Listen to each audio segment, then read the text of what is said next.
Kahit gaano kayo kaganda, kahit gaano kayo kapogi, kung wala kayo kay Jesus at haharap kayo sa totoong salamin, I'm not talking about mirrors na nandito sa mundo. I'm talking about mirrors of the soul. Kung titignan ninyo ang inyong mga sarili, kung alam nyo lang kung gaano to kapangit at kalubha ang kalagayan,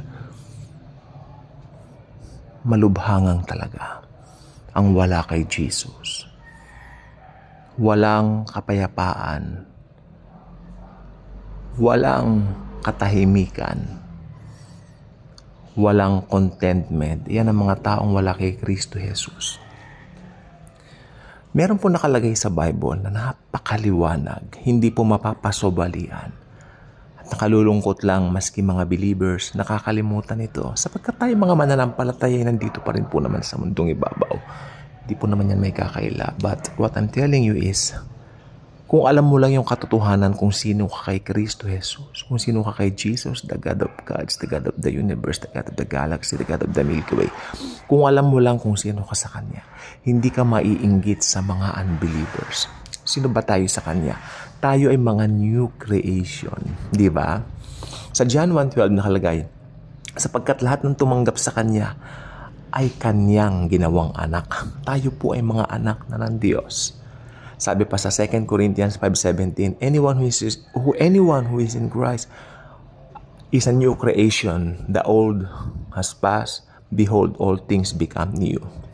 So, bakit nakakalimutan natin yung identity natin? If you are a believer in Jesus Christ, pag humarap ka sa salamin ng katotohanan o salamin ng buhay, hindi ka makakakita ng ganyan kapangit na anyo.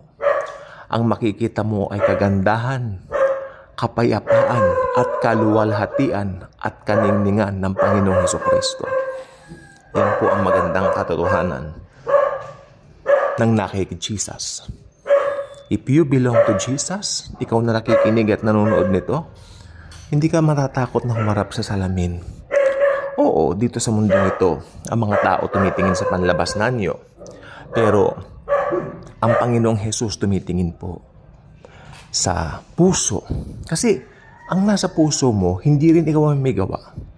Ang nasa puso mo ay isang desisyon na ginawa mo. Nantanggapin mo siya bilang Lord and Savior. Pero ibig sabihin, hindi ito dahil sa mabubuting gawa mo. Ang righteousness na nasa sa atin ngayon bilang mga believers Jesus ay ito ay ibinihis sa atin. Nantanggapin po natin siya.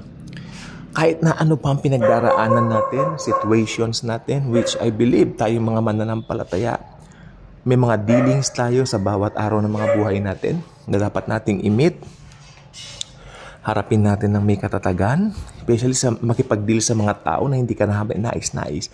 Hindi ka ibig-ibig ng mga tao. Kung paano natin sila bibigyan ng pasensya? Sapagkat ako po, I'm struggling with that, really. Hindi po ako yung tipong perfect. Parang nagpapaka-perfect. No, my perfection comes from Christ. Hindi po yung sarili ko. Wala pong perfect sa akin kung titignan. Thankful ako, pinatawad ako. I'm not perfect, I'm just forgiven. Still deal with things na makisama sa mga tao.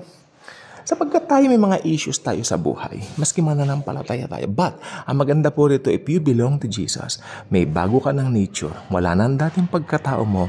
Kaya be confident. Nakikita sa atin ng Diyos ay wala ba kundi ang kanyang bugtong na anak na si Jesus.